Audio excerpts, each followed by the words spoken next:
Well, it's time for another product review. And today there'll be another bonus product like I did week before last. Again, for anyone unfamiliar, I rate things on a 5-star scale, and I rate 5 things. It's taste, texture, usefulness and or cooking, allergens, and price.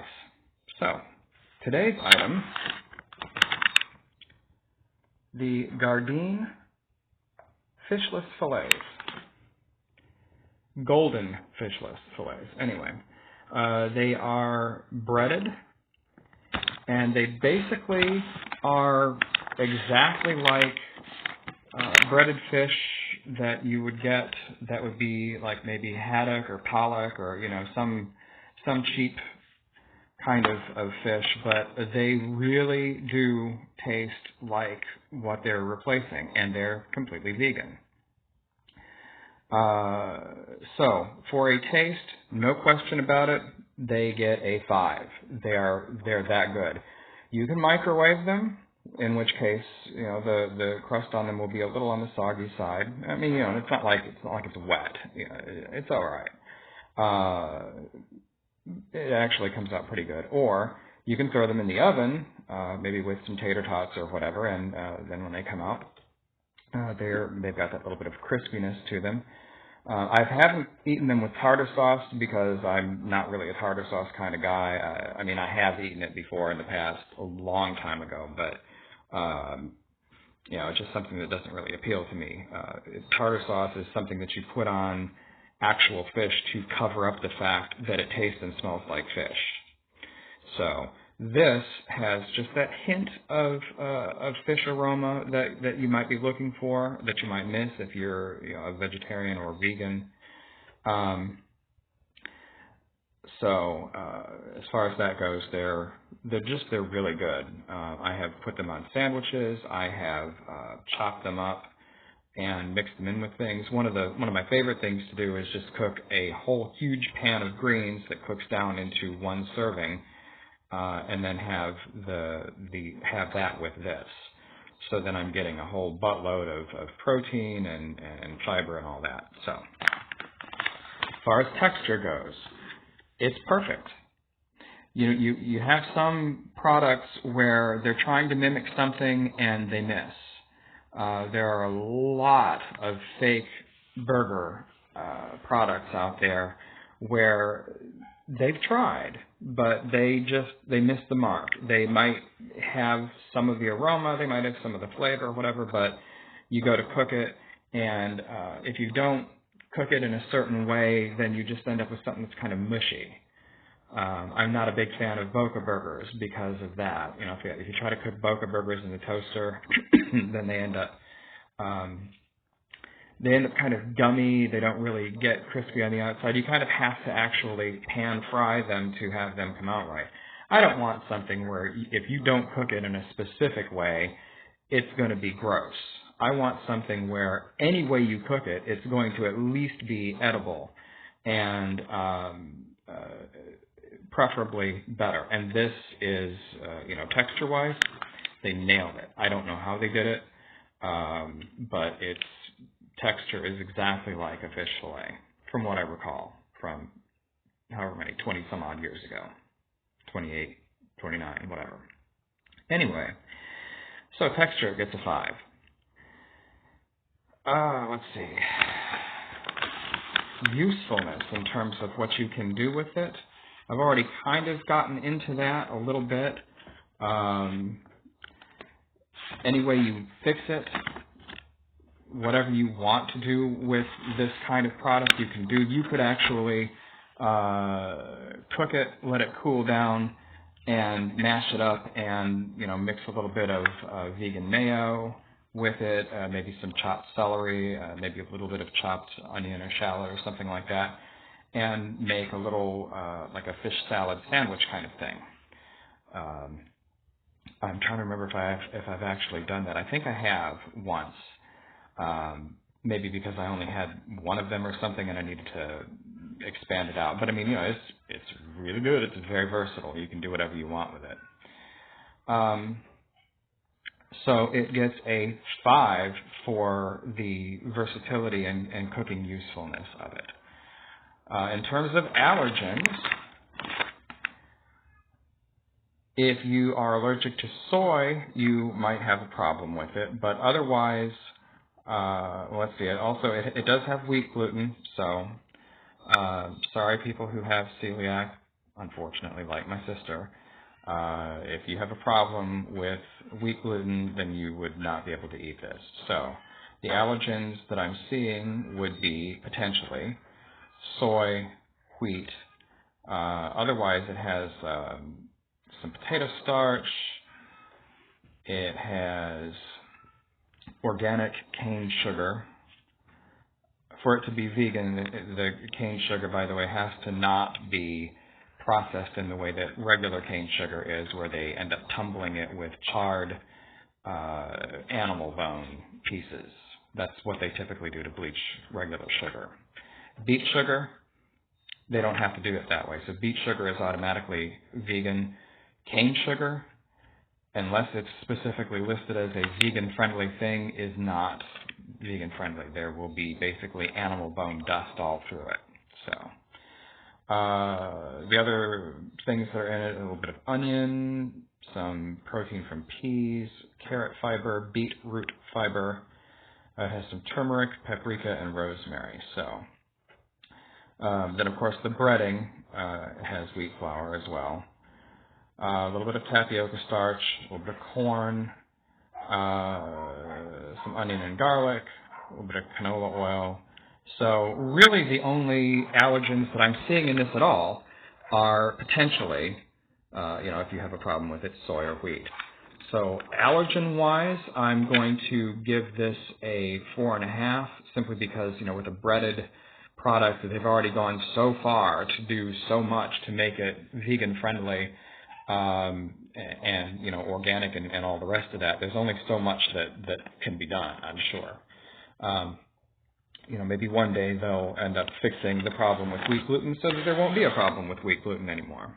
Who knows?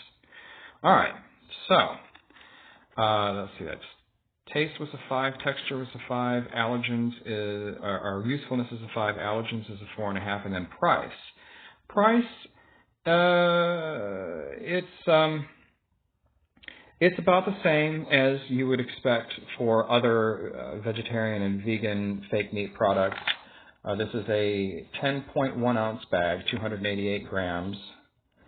And so it's sort of the equivalent of buying like a pound of some kind of actual meat and cooking it and losing, about 6 ounces of fluids and fats and whatever else when you do the cooking process.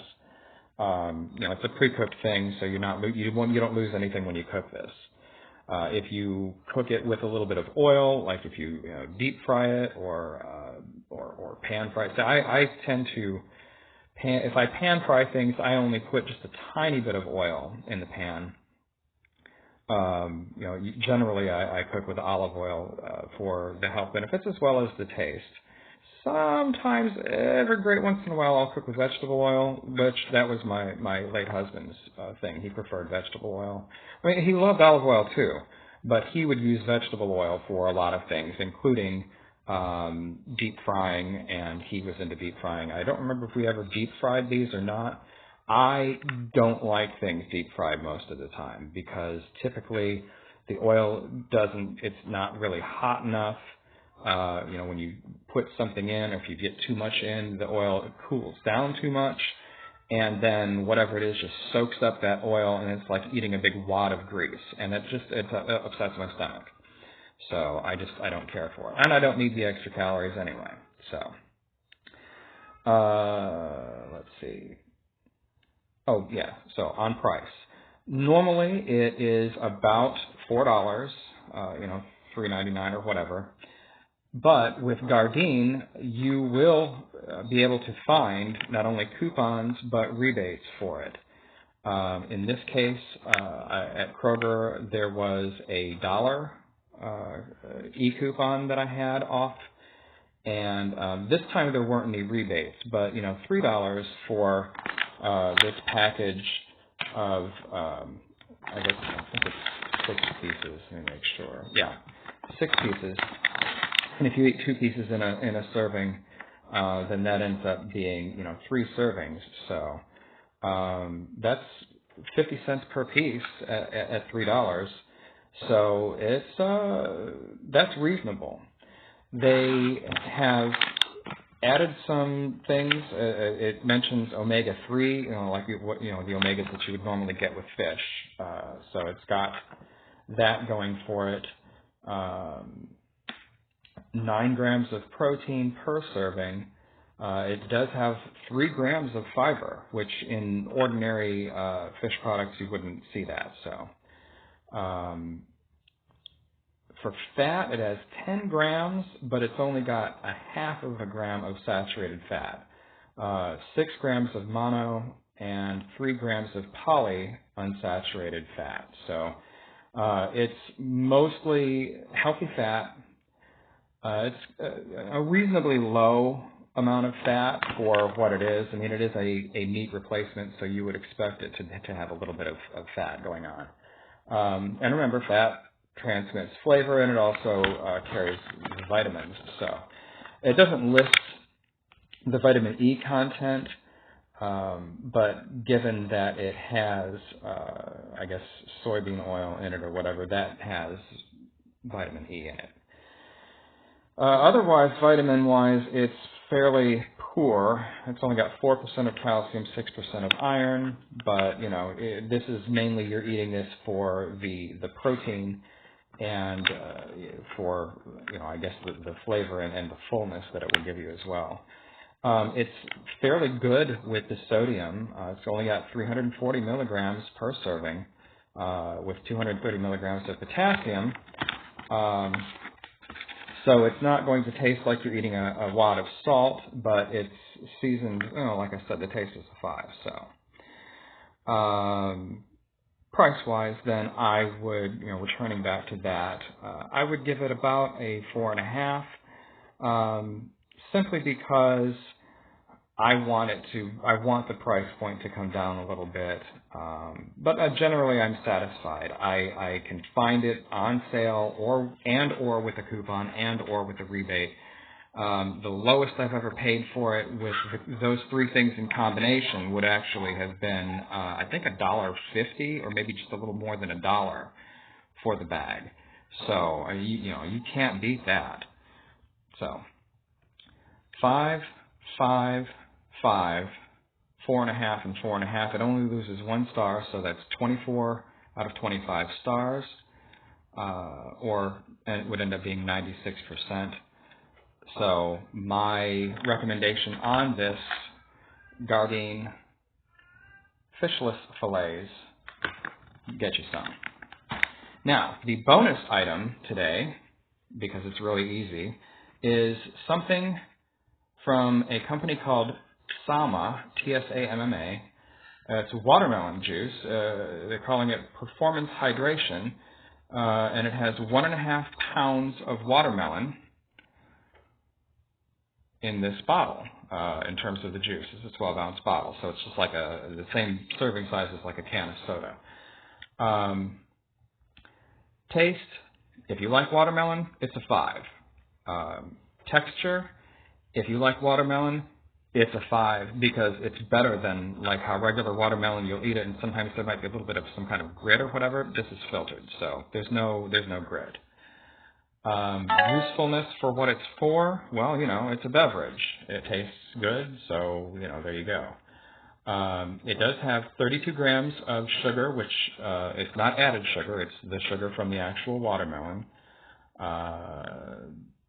It is very low sodium. It only has 5 milligrams of sodium, 410 milligrams of potassium. Keep in mind that watermelon, like tomato, also has lycopene. They actually list the lycopene and vitamin C on this. 18 milligrams of lycopene, 29 milligrams of the C. It also has an amino acid called L-citrulline, and they are marketing that as something helping in muscle recovery and increased blood flow and rapid hydration for people who are working out. That's specifically, who this is sort of geared to. So like, you go out on a bike ride and you're hot or whatever, and you come and you drink this, and then you're good. So usefulness is a 5. Allergens, it's a 5. There's nothing in it but watermelon, so unless you're allergic to watermelon, you're fine. Price point is the worst part of it. I did end up buying it with a let's see, either an e-coupon or a rebate. I can't remember now which. But it still ended up being, I think, about $2.50 maybe, but I wanted to try it. So, there you go. Now, if you can find it for less than that, and actually, I might have gotten it for a little bit less than that. But anyway, price point, I would give it a 3 because it's kind of high for what it is. I mean, you could buy your own watermelon, cut it up, mash it with a potato masher or throw it in a blender or something like that, and then line a colander with, cheesecloth or a paper towel or whatever, and set it over a bowl or a pitcher or something, and pour the watermelon puree in there, and and then squeeze it through, pick it up, squeeze it all out and whatever, and have your own without having to pay for a bottle. And it would be much cheaper. You can get one of those head-sized personal watermelons for between $3 and $5 when they're in season.